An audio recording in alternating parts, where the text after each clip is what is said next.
Hello girls, today we're talking about voluptuous femme fatale from Dostoevsky to Adel, and this is my first YouTube video in English. I'm gonna be so happy if you subscribe. Okay, the obsession with thinness has been a curse over the last 60 years. From the moment food became widely available and full figures stopped being a sign of wealth, women entered a never-ending race to be thin. Sometimes this trend looks especially cruel, like in notes. Sometimes it softens, like in 2020s. But since the 50s, it never really went away. It's been with us for so long that it feels normal. Some people even try to make Greek goddess more beautiful, so like more thin. But in fact, the ideal of full-grown woman's body, not a teenage one, has existed for almost all of the history, while the teenage ideal has lasted only 60 years. In ancient times, when food was not always available, fuller women were admired. It makes sense. Throughout history, fashion changed, but one thing stayed the same. Elite equals beautiful. Today, being elite means you can buy an Ozempic course. Back then, it meant you could have 3 meals a day. A fuller figure meant health, strength, and vitality. It meant a woman could carry a child and survive childbirth. All of this was important, but not everyone can be inspired by the simple country ideal. Even though personally, I find such women beautiful. We are more interested in the symbolic meaning and in more fatal characters. And they exist. It is Grushenka from Dostoevsky, brother Karamazov, Boule de Suif by Maupassant, and in some ways Anna Karenina, who was described as blooming and full of life. And yes, I know many people dislike Karenina because she left her children, but she is a femme fatale still. Okay, what unites all of these women? It is passion, vitality, and sensuality. Later, we will look at them one by one. But first, let's ask, is this about physiology or just male fantasies? The short answer, partly yes. Body fat is very important for hormones. It's not just stored energy. It is an endocrine organ, which turns androgens into estrogens. Estrogen affect the female cycle, libido, mood, and so on. If you had chubby friend at school, or you were one yourself, you probably noticed they got periods earlier than skinny girls. So estrogen is a magic elixir of youth and health for women. It stimulates collagen, affects skin and hair, and it links with oxytocin and dopamine. It can make you more social and active. And of course, it increases libido and sexuality. So when girls starve themselves into anorexia in the name of beauty, it's complete contradiction. They end up with hair loss, aged skin, no periods, no energy, no will to live, but hey, they weigh 40 kilos. Before we move to the characters of classical literature, a short disclaimer. Of course, extreme obesity is not healthy. Nobody is promoting it. But we should understand one simple thing. If losing weight were easy, there would be no fat people in the world. Less than 5% of people keep the weight after losing it. Because life on Earth is 3 billion years old, and never before in history food was so available and so high in calories. Evolution simply did not prepare us to lose weight. When you diet, the body fights back. It protects stored energy. In your head, it's like a giant red button saying, eat. Your body fights for every lost kilo, using all its hormonal power against your actually limited willpower. It's very hard to deal with this. You need incredible willpower or medical help, like Ozempic, which really works because it turns off hunger. The second important point is that attractiveness is not about the number on the scale. In Slavic countries especially, women are obsessed with their looks. Their chest must be size 2, the hair to the waist, and weight under 52 kilos. If something does not match, a woman suffers, loses her joy of life, and with it, her charm and her interest in others. How can you be attractive and full of life if you always think something is wrong with you? I think better to have 15 extra kilos, but smile, laugh, and enjoy people. Eat fucking cake, drink a glass of champagne, and leave,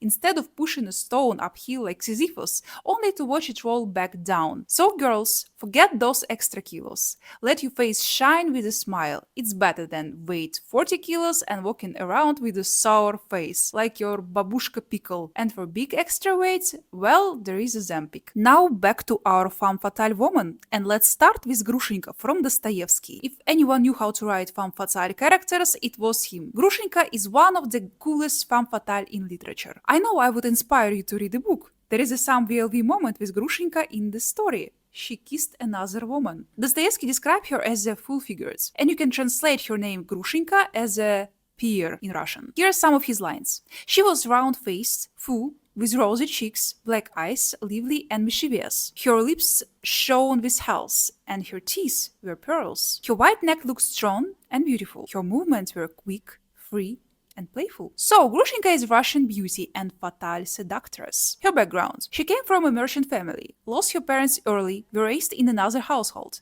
As a young girl, she fell in love with a Polish officer. God, Dostoevsky didn't like Poland, I'm sorry. He tricked her, used her, and abandoned her. She was left behind as a fallen woman, but she didn't die of shame. She grew harder, cynical, vengeful. When we meet her, she is already rich. She managed her inheritance well, basically investing it. She also learned how to use her sexuality as a weapon. Though considered a fallen woman, half of the male characters run after her. Some are ready to give her everything, even commit murder to her. Both father and son fall in love with her, and this turns into a real thriller. The father, Fyodor Pavlovich Karamazov, is a nasty, rich old man and one of her most persistent admirers. He showers Grushenka with gifts and even brags that he will marry her just to spite his son. She doesn't take him seriously, using his attention more as a way to tease another admirer, Dmitri. Dmitri Fyodorovich Karamazov is the eldest son, one of the most striking and conflicted characters. Dostoevsky shows him as the embodiment of passion and restless searching. His mother, a wealthy woman with her own money, died when he was still a child,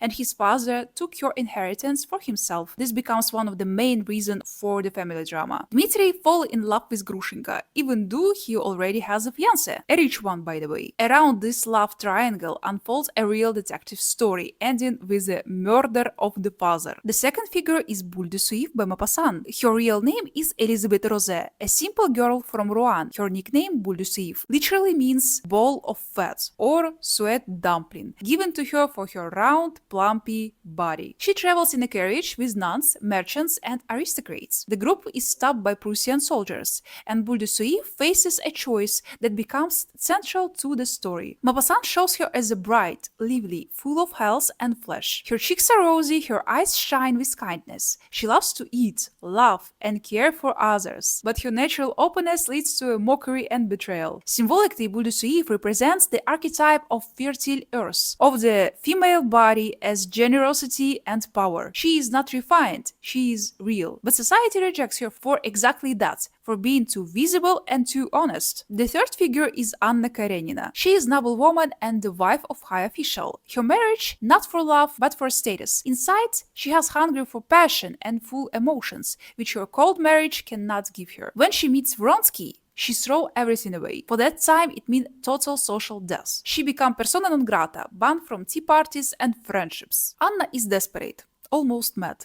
Her death is symbolic. She throws herself under the train, a shocking, bloody way to end life. She slammed the door behind her. Her looks, as Tolstoy described her, mirror that passion. She's not tall, full-blooded, with shining eyes, full of life and grace. Keira Knightley is a huge miscast for that role. Cause Keira, she's thin, she looks intelligent and witty and even calculating. She looks like a classical English woman, restrained and rational. And she looked great in Pride and Prejudice. But she was extremely bad cast for such a Russian woman as Anna Karenina, who is desperate, passionate, and irrational, just like Russia, which is unfortunately irrational too. Today, fullness is not fashionable, but its symbolic meaning remains. A modern example is Adele. Her waist gave her image gravity, and she looked like an opera diva with deep emotions and inner power. When she lost weight, the whole vibe changed. And she is still beautiful, but her image became more ordinary, especially when she styled like other pop stars. Of course, she probably did it for her health. No judgment at all. I'm talking about perception. So girls, if someone calls you fat, say that you're passionate femme fatale from Russian literature. By the way, I made 6 style archetypes for curvy girls with the references and aesthetics. You can get the selection in my Instagram. Just write the word image in the comments or in direct. And if you want to restart your image and design yourself like you're a movie character, you can try my interactive guide, The Hero's Journey, in Slavic mythology style. You will take tests to find your archetype, become the hero of the tale, and create a new unique image. You can find the link in the bio. That's all for today. I hope you liked this video. Subscribe and put a like here. Thanks for attention.